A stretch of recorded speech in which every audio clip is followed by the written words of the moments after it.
Friends, இன்னைக்கு நம்ம இங்கிலீஷில் பேசலாங்கிற நிகழ்ச்சியில் புதுசாக என்னெல்லாம் பார்க்க போகிறோம், ஏற்கனவே என்னெல்லாம் பார்த்துக்கிட்டு இருந்தோம் அப்படிங்கிற ஒரு சின்ன நினைவூட்டலோட இன்னைக்கான கிளாஸை ஸ்டார்ட் பண்ணிடலாம். ஸோ ஆல்ரெடி நம்ம எதை பற்றி பார்த்துக்கிட்டு இருந்தோம், அதாவது காலங்கள், டென்சஸ் அப்படிங்கிற விஷயங்களை பார்த்துட்டு இருக்கோம் இல்லையா. ஸோ இந்த டென்சஸ் வந்து நமக்கு என்ன பண்ணிட்டு இருக்கு, லைக் 12 கைண்ட்ஸ் ஆஃப் டென்சஸை நமக்கு ப்ரொவைட் பண்ணிட்டு இருக்கு.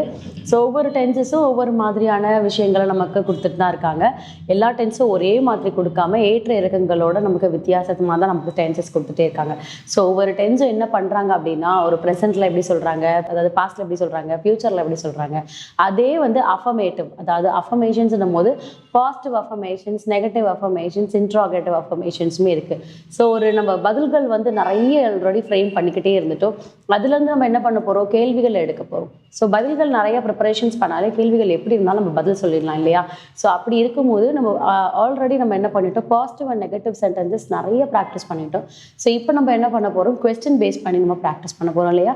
ஸோ கொஸ்டின்ஸ்ன்றதை நமக்கு என்ன பண்ணுறோம், WH கொஸ்டின்ஸ் இல்லாமல் இன்ட்ராகேட்டிவ் கொஸ்டின்ஸை நம்ம என்ன பண்ணுறோம், ப்ராக்டிஸ் பண்ணுறதா இருக்கும். ஸோ இந்த இன்ட்ராகேட்டிவ் கொஸ்டின்ஸ் வரும்போது இதோட ரூல்ஸ் வேறு மாதிரி இருக்குமா மேம் கேட்டிங்கன்னா கிடையாது.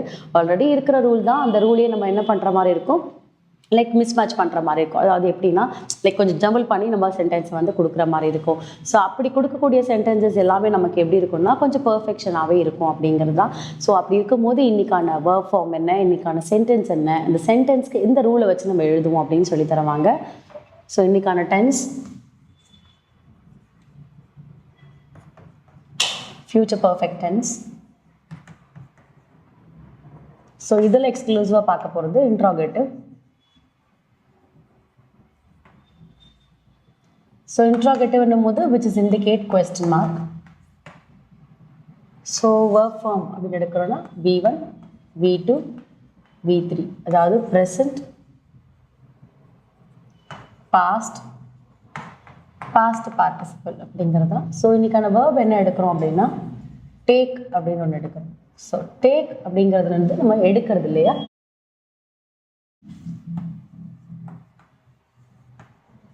எடுத்துக்கொள், இது வந்து டேக். இதே V2ல வந்து நம்ம என்ன பண்ணுறோம், டுக் அப்படின்னு எடுக்கிறோம். ஸோ டுக்குன்னு எடுக்கும் போது எடுத்தது. இதே V3ல வரும்போது டேக்கன். ஸோ டேக்கன் வரும்போது எடுக்கப்பட்டது. ஸோ அப்போது டேக், டுக், டேக்கன் அப்படிங்கிறது தான் எடுத்துக்கொள், எடுத்தது, எடுக்கப்பட்டது அப்படிங்கிறது. So verb is ready. இப்போ சப்ஜெக்ட் பார்க்கலாம். சப்ஜெக்ட் வந்து I, we, you, he, she, they, it, இவங்கெல்லாம் சப்ஜெக்டில் இருக்காங்க. ஸோ இவங்க தான் இருக்கணுங்கிற அவசியம் கிடையாது, இவங்கெல்லாம் சப்ஜெக்டில் இருக்காங்க. ஸோ ரூல் அப்படின்னு வரும்போது ஃப்யூச்சர் பர்ஃபெக்ட் டென்ஸோடைய ரூல். ஸோ அதையும் எதை ரிலேட் பண்ணி எடுக்கணும்னா இன்ட்ராகேட்டிவ் ரிலேட் பண்ணி எடுக்க போகிறோம். ஸோ அப்போ அந்த ரூல் எப்படி இருக்கும்னா வில் ஆர் ஷல். ஃபர்ஸ்ட் நமக்கு ஃப்யூச்சருங்கிறதுனால வில் ஆர் ஷல் சொல்லலாம். அதாவது அதுதான் வில் ஆர் ஷல்லுங்கிறத ஃபஸ்ட்டு ஸ்டார்ட் பண்ணுற மாதிரி இருக்கும். ஸோ ஃபாலோட் பை தான் நமக்கு என்ன வரும், சப்ஜெக்ட். தென் பர்ஃபெக்ட்டுங்கிறதுனால have followed by V3. V3 வந்து past participle, ஒரு question mark. சரிங்களா. ஸோ இதுதான் வந்து ஒரு ரூலில் வரக்கூடியதாக இருக்குது.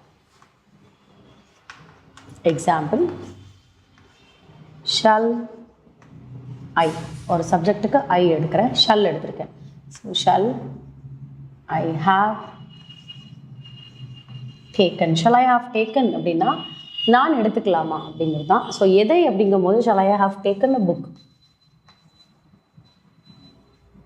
நான் ஜென்ரலாக புக்குன்னு மென்ஷன் பண்ணிட்டேன். ஸோ நான் ஒரு புக்கு எடுத்துக்கலாமா அப்படிங்கிறது. இதையே நீங்கள் எங்கே இருந்துன்னா, நான் அதாவது shall I have taken a book from library அப்படின்னா நூலகத்திலிருந்து நான் ஒரு புத்தகம் எடுத்துக்கொள்ளலாமா அப்படின்னு கேட்குறது. இந்த மாதிரி நிறைய டெவலப் பண்ணலாம். So shall I have taken a புக்னா நான் ஒரு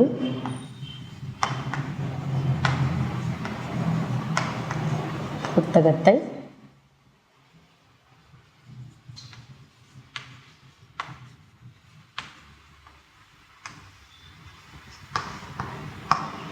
ஸோ நான் ஒரு புத்தகத்தை எடுக்கலாமா அப்படிங்கிறதா இருக்கும். Shall I have taken a book அப்படிங்கிறது. ஸோ இதுக்கு ஆன்சர் எழுதுகிறோம் அப்படிங்கும்போது பாசிட்டிவ்ல எழுதும்போது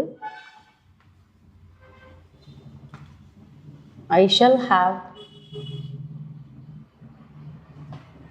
டேக்கன் அ புக். இதே சென்டென்ஸை பாசிட்டிவ்ல எழுதும்போது, இதே சென்டென்ஸ் நெகட்டிவ் எழுதும்போது I shall not have